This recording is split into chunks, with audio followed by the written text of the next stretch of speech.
Ya, Assalamualaikum warahmatullahi wabarakatuh.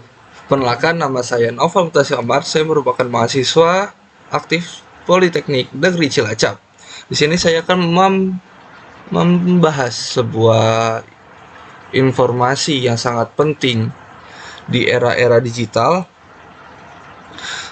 yaitu tentang keamanan data dan informasi. Di tengah pesatnya perkembangan teknologi, eh, menjaga keamanan data menjadi prioritas paling utama bagi setiap individu maupun organisasi. Di sini saya akan membahas atau menjelaskan bagaimana melihat data apa saja yang kita gunakan bocor di platform-platform tertentu. Oke, kita masuk ke materinya. Di sini saya sudah membuat PowerPoint. Oke, kita langsung ke keamanan data dan informasi itu penting.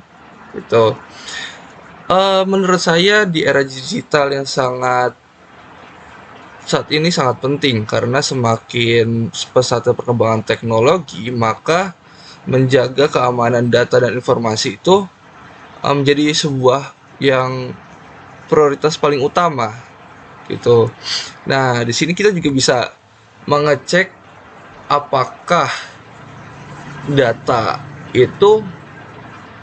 yang kita gunakan seperti email, nomor telepon, username, serta password, apakah bocor di platform-platform di Indonesia ini gitu. Di sini saya mau menggunakan 5 URL. Ada periksadata.com, ada haveabeenpinet.com, ada dhashhead.com, ada avast, ada monitorfirefox.com. Oke, saya coba satu persatu dan saya akan mencoba menjelaskan apa saja fitur yang ada di dalam website tersebut. Pertama, kita coba periksadata.com. Kita masuk ke browser.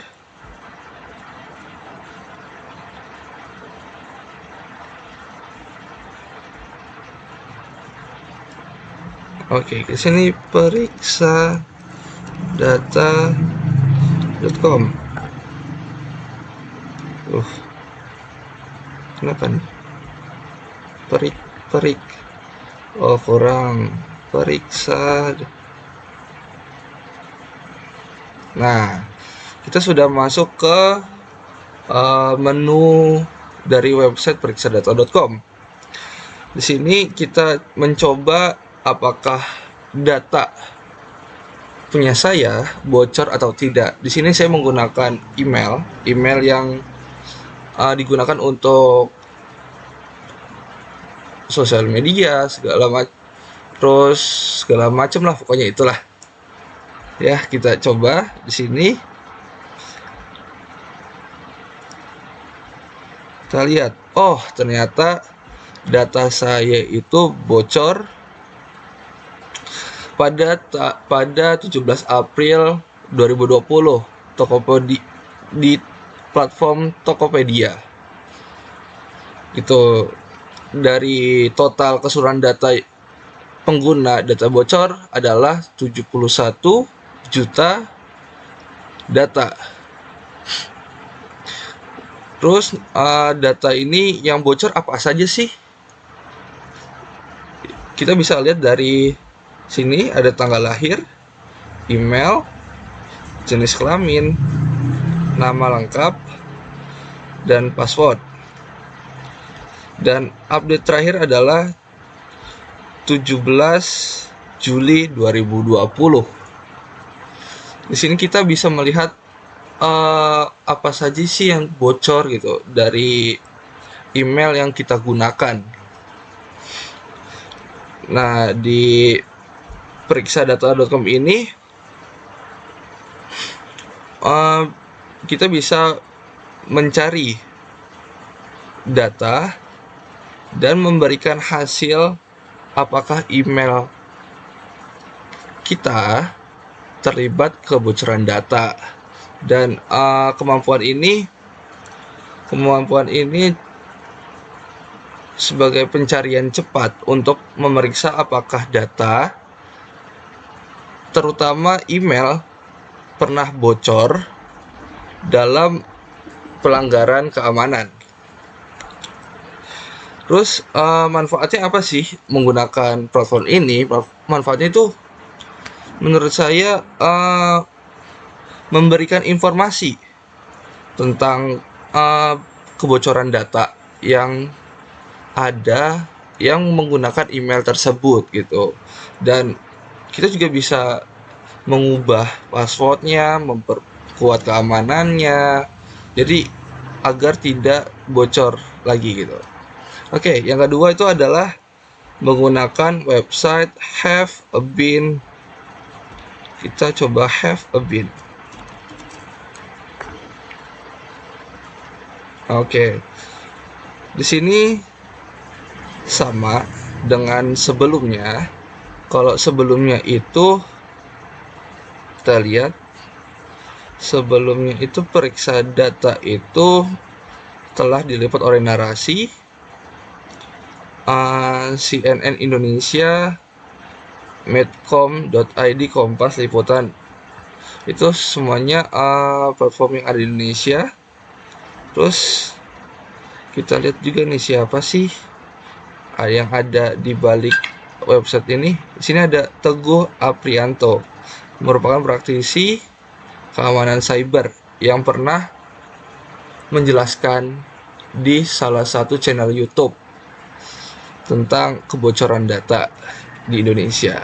Oke, yang kedua ini mungkin menurut saya versi apa ya? Versi Inggrisnya kali ya. Kita coba ya. mail.com. Mungkin versi Inggrisnya. Ini tadi versi versi lokal Indonesia. Oke. Di sini juga terdetek bahwa email yang saya gunakan bocor pada April 2020 di online store Tokopedia.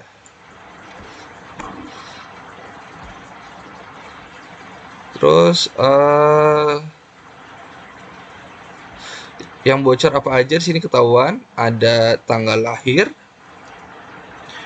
password, jenis kelamin, nama, dan email. Di Have a Bean ini situs ini sangat cocok untuk mencari informasi.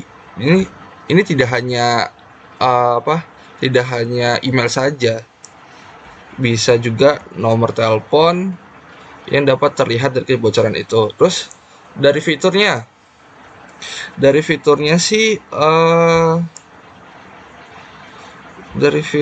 Have a Bean ini sama kayak website sebelumnya, yaitu memberi informasi terhadap email yang kita gunakan dengan kebocoran data. Terus selanjutnya ada yang namanya, kita sini lihat ada thehashhead.com. Apa itu thehashhead.com? thehashhead.com ini kita cek ya. Sini dia perlu waktu nih untuk verifikasi, untuk memastikan apakah Anda robot atau manusia. Kita tunggu. Oke, di sini. Oke, untuk thehashhead.com, di sini kita juga bisa mencari informasi tentang kebocoran data dari email yang kita gunakan. Tapi di sini juga tidak hanya email. Di sini kita bisa melihat username, IP, nama, alamat, phone, nomor telepon maksudnya, domain scan. Tuh, kita di sini menggunakan email saja. Kita masukkan email kita, gmail.com. Kita enter, maka di sini terlihat lagi bahwa email kita itu bocor. Hilang ya. Bentar. Mana ini?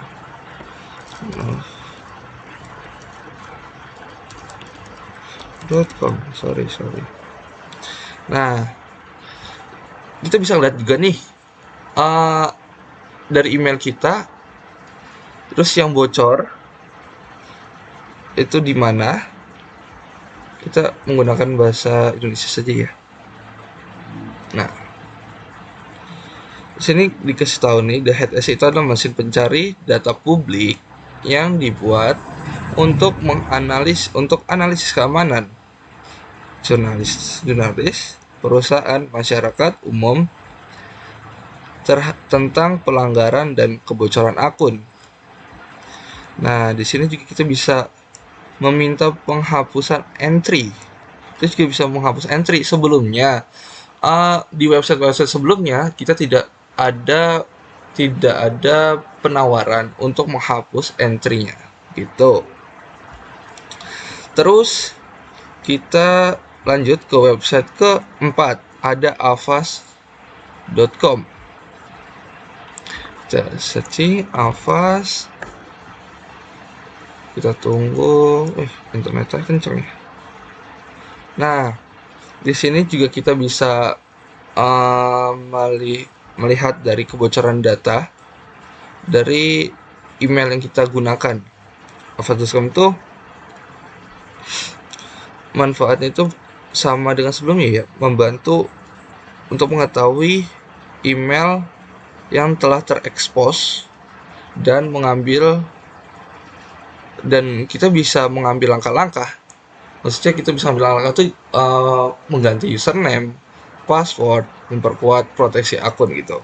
Kita coba ya, apakah muncul. Kita lagi scanning nih the web. Apa ini? No password. Artinya apa ini ya? Cek, kita menggunakan bahasa Indonesia saja.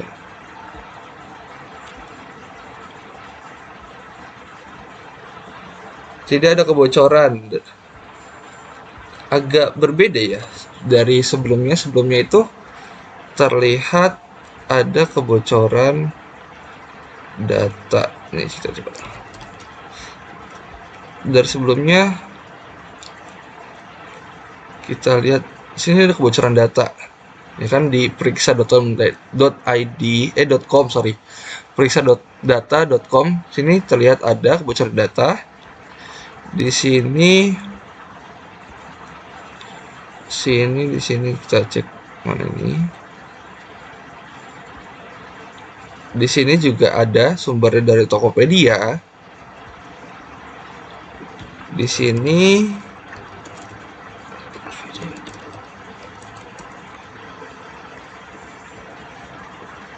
juga ada dari Tokopedia. Kenapa di sini tidak ada kebocoran data? Apakah sistemnya yang kurang update, kurang bagus gitu? Saya kurang tahu, tapi di sini tuh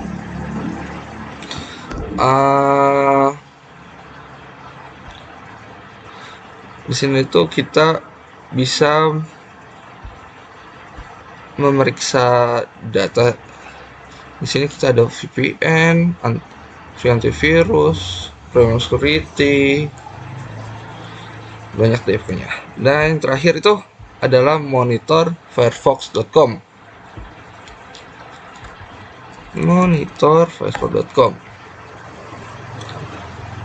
Kok naik ya? Sabar menunggu Kenapa ini jaringan? Jaringan kenceng kok.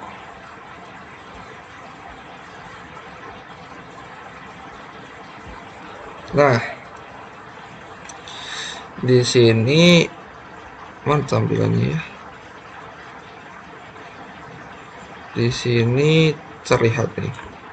Terlihat di sini ada nama perusahaan Tokopedia. Kita lihat statusnya. Nih dari email ini kita bisa melihat informasi terungkap kebocoran data di Tokopedia pada tanggal 17 bulan April 2020. Sama ya. Oh, di sini 3 April ya, 3 April. Sedangkan sini 17.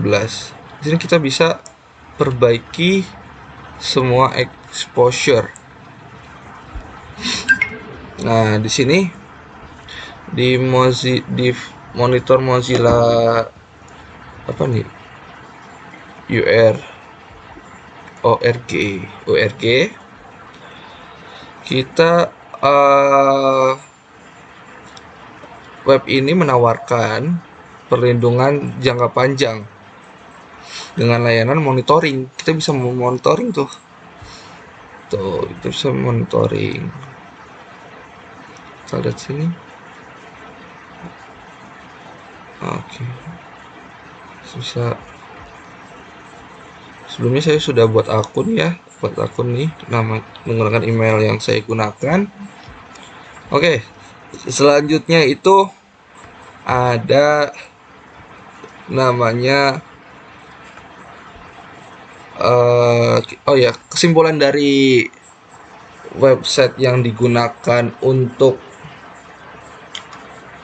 menganalisis terus fitur dan manfaat. Jadi kesimpulannya itu website ini menawarkan layanan menurut saya hampir sama untuk memeriksa apakah informasi pribadi terutama email terlibat dalam kebocoran data.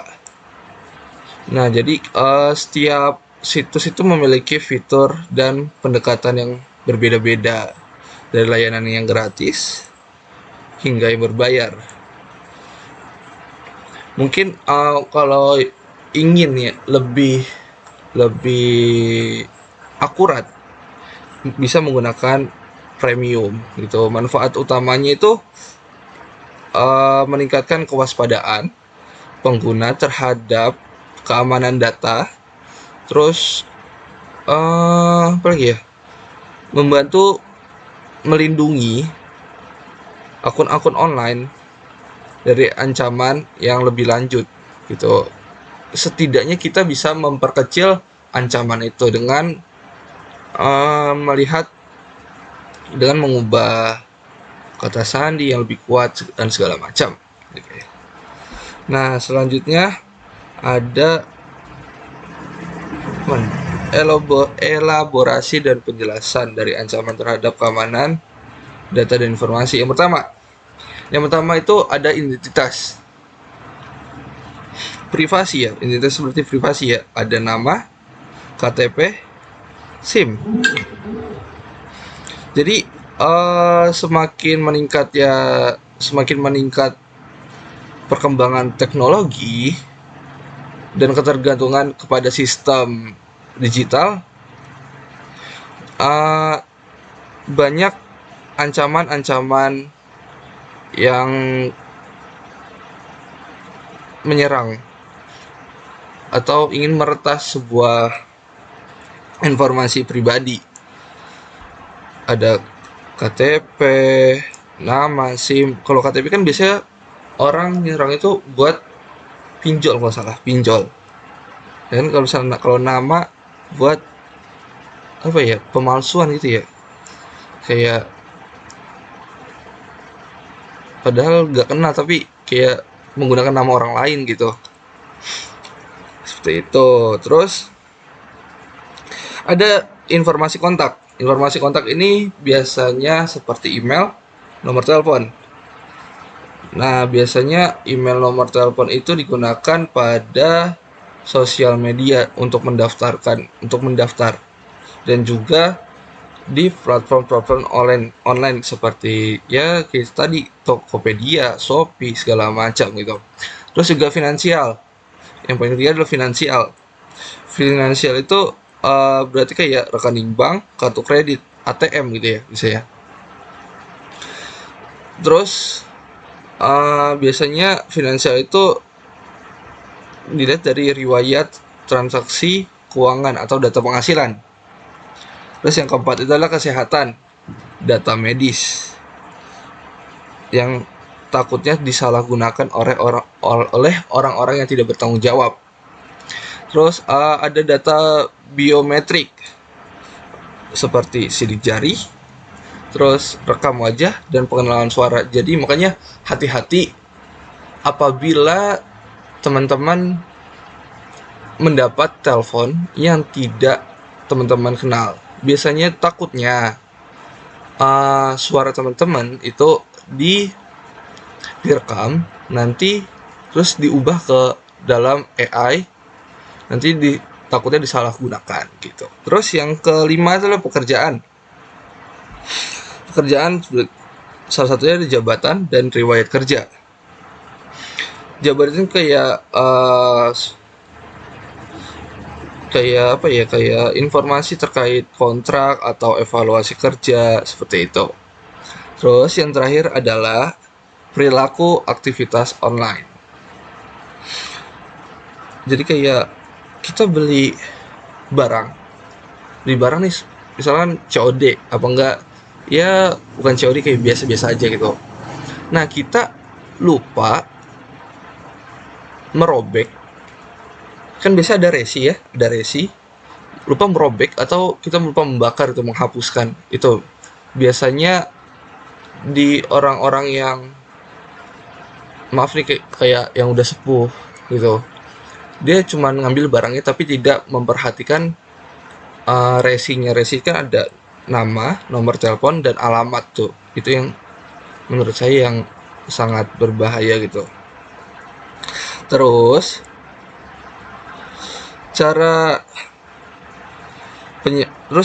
penyebab bocoran data itu ada macam-macam ya. Salah satunya ya kayak serangan cyber. Serangan cyber tuh ada juga dipecah lagi, kayak ada phishing. Terus melakukan serangan cyber tuh. Terus ada malware, ada brute force. Terus banyak lainnya pokoknya dah. Terus ada kegagalan sistem, yang artinya software itu tidak diperbaharui atau dienkripsi, dan konfigurasi keamanan itu ada salah, keamanannya yang salah gitu. Biasa itu banyak tuh kayak website ya yang gratis, apalagi kayak nonton video gratis, bajakan gitu. Oke. Oh ya, sebelumnya cara mengatasinya itu gunakan password yang kuat, unik, aktifkan authentication 2 faktor, dan berhati-hati terhadap email atau tautan yang mencurigakan gitu. Terus kita juga bisa memastikan bahwa perangkat lunak itu selalu diperbaharui dengan menggunakan enkripsi pada data sensitif dan lakukan audit keamanan data secara rutin gitu. Terus yang ketiga adalah human error. Bisa itu terjadi pada kesalahan manusia, yang dimana kecerobohan, salah satunya ya kecerobohan karyawan. Terus contohnya lagi tuh karyawan ini meninggalkan komputer dalam keadaan terbuka gitu, dan mengirimkan data sensitif ke pihak yang lain dan menggunakan password yang lemah. Biasa gitu. Biasa kan orang Indonesia jarang lupa. Jadi gunakan admin 123 apa tuh seru, tanda seru gitu. Terus yang berapa nih, keempat adalah pencurian perangkat. Jadi kita harus waspada pada orang sekitar dan harus enkripsi perangkat, aktifkan fitur pelacakan dan penghapusan data jarak jauh. Terus hindari penyimpanan sensitif dari perangkat yang rentan gitu. Soalnya banyak ya mungkin teman-temannya yang jahil, teman-temannya yang iseng lah. Biasanya tuh bercandanya tuh ngumpetin HP, ngumpetin laptop. Nah, itu mungkin salah satu penyebabnya mungkin bisa dari situ ya. Dan nanti yang udah diumpetin hilang. Gitu sih menurut saya. Terus yang pertama, untuk mengatasinya itu ada gunakan proteksi yang kuat.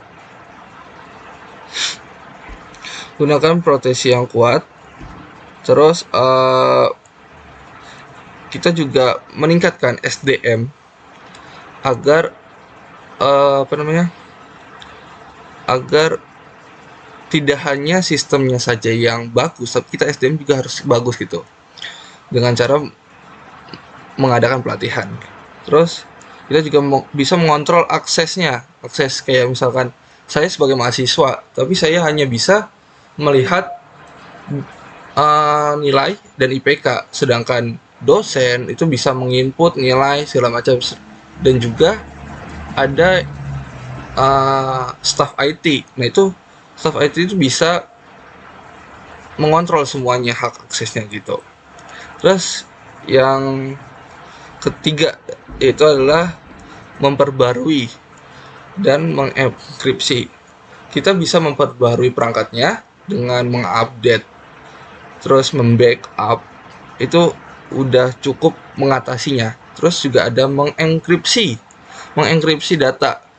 Enkripsi data itu kayak ya data-data penting lah, kayak KTP, KK, dan segala macam gitu. Terus kita juga kalau misal kita punya software, semua server, kita melakukan pemindaian pada port-port yang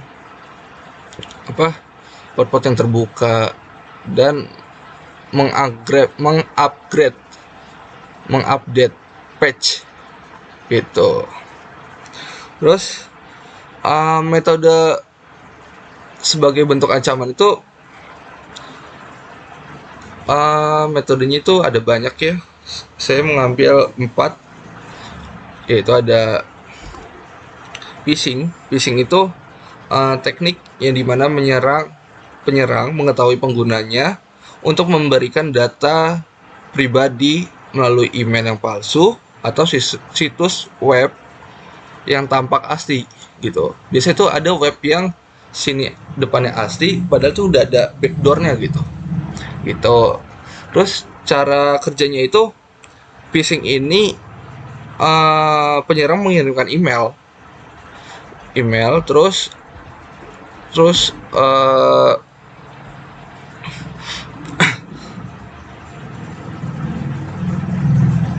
penyerang mengirimkan email yang menurut pengguna itu sumber yang terpercaya. Misalnya nih, kayak platform bank, terus media sosial.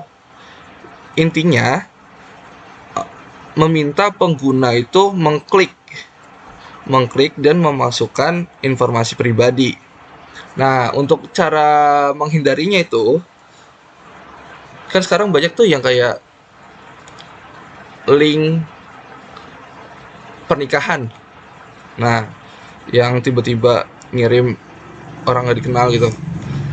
Jangan pernah membagikan informasi pribadi melalui email, dan verifikasi terlebih dahulu sumber sebelum mengklik tautan dan menggunakan perangkat lunak anti phishing gitu. Terus yang kedua itu ada malware. Malware itu perangkat lunak yang berbahaya yang dirancang untuk mencuri data atau merusak sistem komputer. Gitu. Terus cara kerja malware itu, pengguna itu biasanya tanpa sadar mengunduh malware melalui lampiran email, biasanya gitu ya. Tautan yang mencurigakan atau situs web yang terinfeksi terinfeksi malware, kemudian dapat dicuri datanya atau memberikan akses ke sistem yang lebih luas gitu. Terus cara menghindari gimana? Cara menghindarinya itu gunakan antivirus. Aktifkan antivirus yang selalu diperbaharui gitu, dan menghindari tautan yang tidak dikenal dan hanya mengunduh aplikasi yang dari sumber terpercaya gitu. Terus ada tiga. Yang ketiga itu adalah ransomware. Ransomware itu jenis malware yang mengunci akses data pengguna atau sistem mereka sampai tebusan dibayar. Intinya itu adalah dia itu mau dibayar. Intinya dia nyari uang lah. Dan biasanya berbentuk Bitcoin atau enggak dolar gitu. Terus cara kerja malware itu setelah ransomware ini menginfeksi sistem, ia juga mengenkripsi data pengguna dan menuntut pembayaran agar pengguna dapat mengakses kembali. Biasanya itu digunakan untuk pelaku ini meminta bayaran mata uang kripto seperti itu. Terus untuk yang keempat ada social engineering, yaitu ada teknik memanipulasi untuk menipu individu agar memberikan informasi pribadi. Jadi penyerang itu menggunakan percakapan atau interaksi untuk mendapatkan kepercayaan korban dan mengelabui mereka agar menyerahkan data sensitif. Makanya kita jangan mudah terpercaya kepada orang-orang yang baru kita kenal. Kita boleh kenal tapi jangan terlalu percaya gitu. Terus cara menghindari gimana? Cara menghindarinya selalu waspada terhadap permintaan informasi pribadi dan verifikasi terlebih dahulu identitas seseorang sebelum memberikan data sensitif, dan berhati-hati saat berbagi informasi di media sosial. Jadi kesimpulannya adalah dari ancaman ini yaitu ancaman terhadap keamanan data dan privasi merupakan masalah yang serius di era sekarang. Yang dengan mengetahui apa saja yang tergolong data pribadi, cara kebocoran data terjadi, berbagai metode ancaman yang ada, terus kita bisa mengambil langkah yang tepat untuk melindungi data dan privasi kita. Terus perlindungan terhadap informasi pribadi adalah tanggung jawab setiap individu maupun organisasi, dan penting untuk selalu waspada serta harus memperbaharui langkah-langkah keamanan kita. Nah, yang terakhir adalah kebocoran data atau kasus yang ada di Indonesia. Yang pertama adalah data Facebook.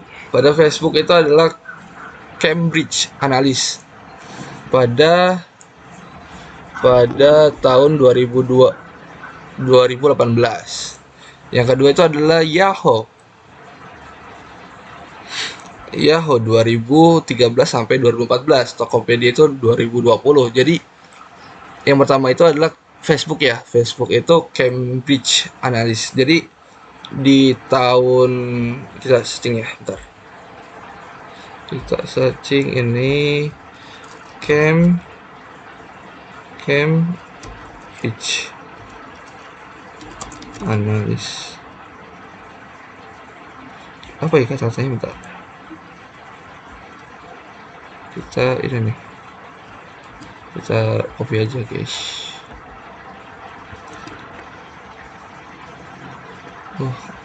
Boleh ya, sabar. Kebocoran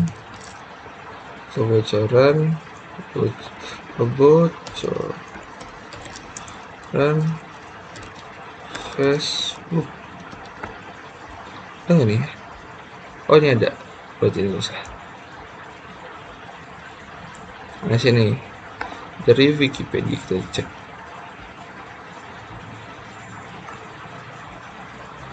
Nah, jadi pada tahun 2018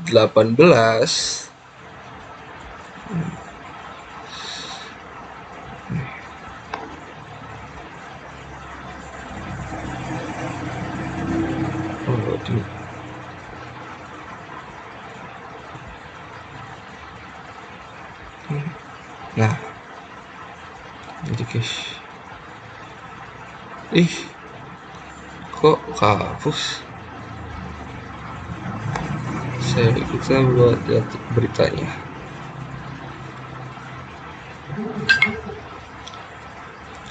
Oke. Inggris 2018.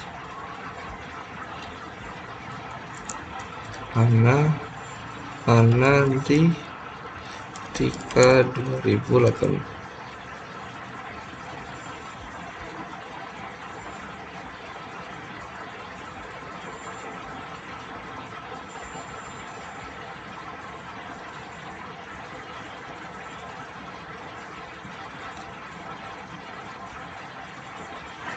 Jadi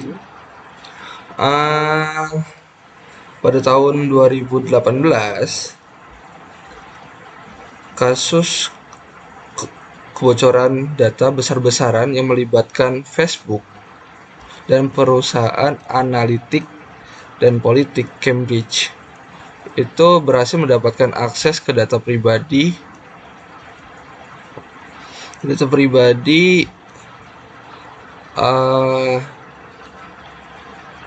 lebih dari 87 juta, kalau nggak salah ya 87 juta pengguna Facebook tanpa izin yang memadai.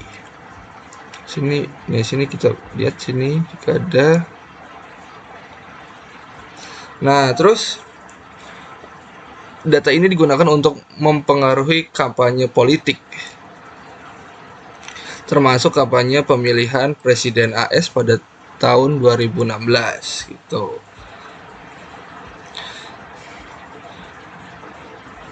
Kita baca nih. 2000 nih menargetkan para pemilih nih. Nih 2016 untuk pemilihan pemilu presiden AS 2 tahun. Terus ini kasus ini menjadi besar karena menunjukkan bagaimana data pribadi pengguna dapat disalahgunakan untuk memanipulasi politik. Jadi kita bisa aja memanipulasi politik. Selain itu, kasus ini membuka diskusi global tentang pentingnya regulasi data dan platform digital. Terus dari kasus ini menunjukkan bahayanya kebocoran data dalam jumlah besar dan dampaknya itu terhadap politik serta privasi individu. Facebook ini menerima denda besar dan memperketat kebijakan privasi setelah insiden ini gitu. Nah, terus ada lagi kasusnya Yahoo 2013.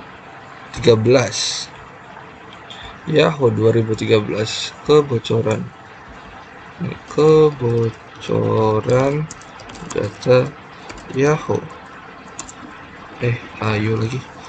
Yahoo 2013. 2013 sampai 2014. Nah, dari CNN Indonesia, kita lihat beritanya nih ya.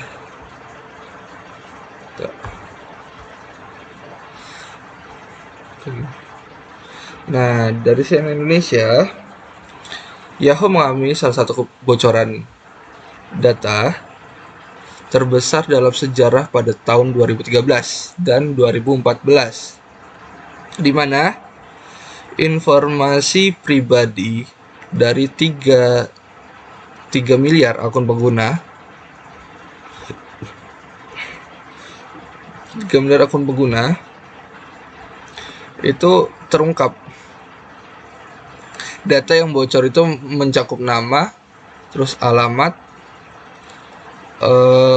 nomor telepon,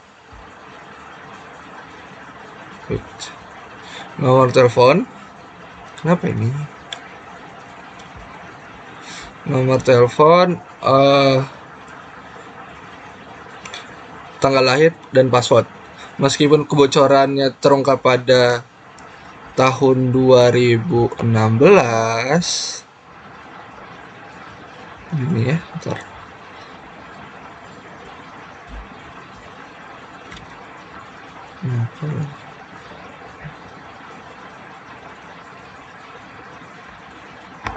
Sama nih.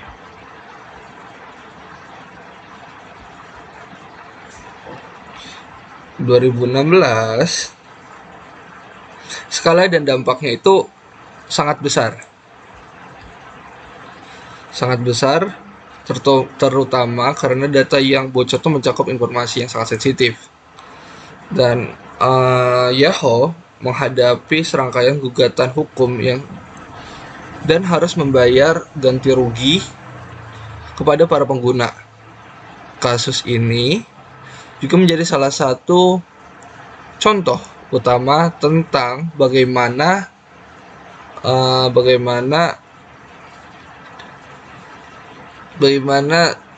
serangan terhadap data dapat berdampak besar pada sebuah organisasi besar. Oke, kan sini deh. Ini The Guardian. Ya.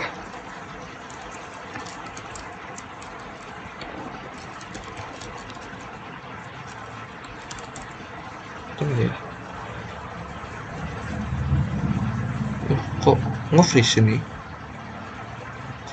Ya? Oke, lanjut. Ada Tokopedia. Mungkin ini tadi bayar. Message page. Tokopedia itu bayar. Kasus kebocoran data Tokopedia, termasuk mungkin data saya ya, mungkin. Nih di sini keterangannya, kebocoran data Tokopedia pada tahun 2020 melibatkan sekitar 91 juta akun pengguna atau lebih dari 7 juta akun merchant. Itu masuk akun saya berarti. Tokped. Ada dari Kompas, banyak nih beritanya. Jadi pada bulan April 2020 terjadi kebocoran data yang besar di salah satu e-commerce. Ini tadi nih termasuk data saya berarti ya. Data yang melibatkan 91 juta pengguna, termasuk saya. Dan Tokopedia ini dilaporkan bocor dan dijual di pasar gelap online. Pasar gelap online. Data yang bocor itu termasuk nama, email, nomor telepon, password, dan peretas yang bertanggung jawab juga dilaporkan menjual data dengan harga yang murah ternyata. Ini kenapa ini? Berarti sebenarnya peretasnya itu sudah tahu siapa yang bocorin, ya nggak sih? Nih, oh ini ketahuan nih peretasnya namanya nih. Peretas namanya Shin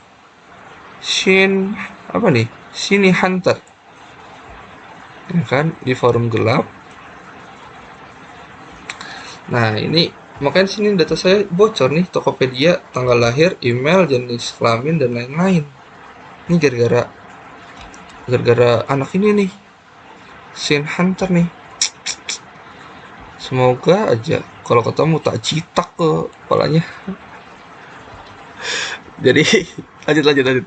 Jadi kasus ini menimbulkan keresahan di masyarakat Indonesia terutama ya, karena melibatkan salah satu platform online terbesar di negara. Tokopedia ini kemudian meminta pengguna itu segera mengganti kata sandi dan memperketat kebijakan keamanan data. Oh, saya belum ganti kata sandinya. Dan saya lupa kata sandinya apa. Oke, ini bisa, ini dari Kompas ada, nih Kompas. Nih, wih banyak nih Kompas. Kita lihat Kompas ya.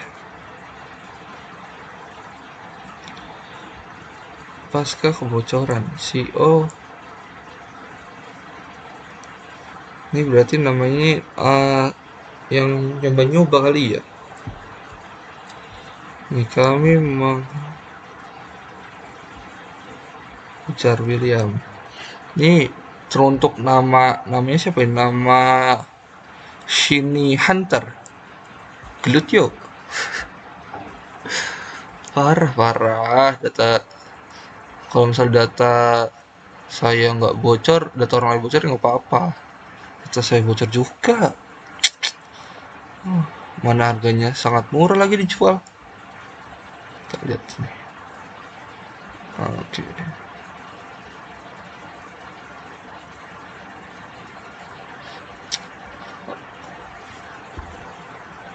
Jadi kesimpulan dari ketiga kasus ini memberikan gambaran yang sangat jelas bagaimana kebocoran data itu